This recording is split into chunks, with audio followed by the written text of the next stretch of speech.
You know what I'm fond of? A really gosh darn good puzzle game. That's a good job too, because I've chosen to write a book about the system that made the genre its own. Known as Pitman in Japan, although the protagonists are not both male, Catrap is a title originally developed for the Sharp MZ700. The Game Boy version is the only other version as far as my research tells me. You play as these really cute looking anthropomorphic cat boy and cat girl called, well, cat boy and cat girl, who've been cursed and thrown into this labyrinth. They need to fight through all 100 levels to escape the maze and turn back to humans. The aim for each stage is to knock out all the ghostly creatures that stand statically in various hard-to-reach places.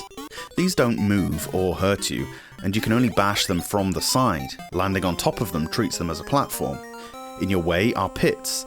They're cats that can't jump or climb, but whatever. And boulders that you need to use in a variety of ways to traverse the small screen. There are ladders and removable blocks that don't reappear once you make them crumble. Defeating the enemies is not the challenge, it's getting to them.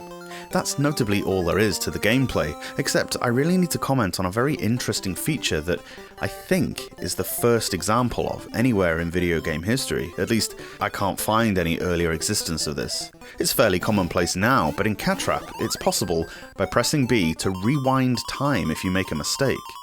This will happen time and again later on, and means you don't have to redo an entire large stage just because you accidentally knocked a boulder down or something. Anyone who's played Boxel or similar games will rejoice when they first use that feature. It's an excellent game device that's essential for keeping the player enthralled by this game, and it doesn't alleviate the difficulty much. That's another thing I should comment on. The difficulty curve over the 100 levels is absolutely spot on, with new mechanics being taught to you one at a time, and levels getting more and more challenging. I like that you can't die or get attacked, and the timer is just for your own best score, as it really allows you to sit and scratch your head to puzzle these stages out. The graphics are clear and big, and the animations are adorable at times. When you barge into a ghost, it feels very satisfying with the comic book style bomb that accompanies it. The movement of the cats when they hop onto and up the ladder is great. Something that could have been done in 2 frames of boring animation really had a lot of effort put into it.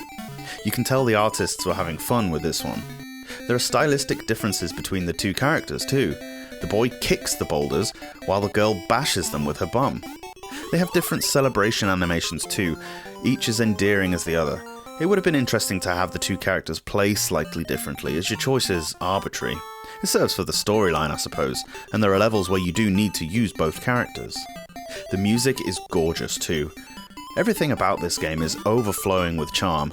Like a lot of these types of games, there's also a level editor, but the nice thing about this one is you can save your levels by way of a password. Asmik really excelled themselves in all aspects of Catrap. Genuinely brilliant. They should have made these little kittens their mascot instead of Boomer. A hallmark of an excellent puzzler is when simple rules are used in creative ways to become challenging. You're never left trying to figure out how the game works, and are only stumped by your own mental capacity. I've played this for hours at a time, which is unusual for me. Couple the gameplay with the rewind feature, the achievement of which I cannot stress enough given the limited memory capacity of the Game Boy, and Catrap deserves a little niche in video game history. Shame on us if we ever forget about it.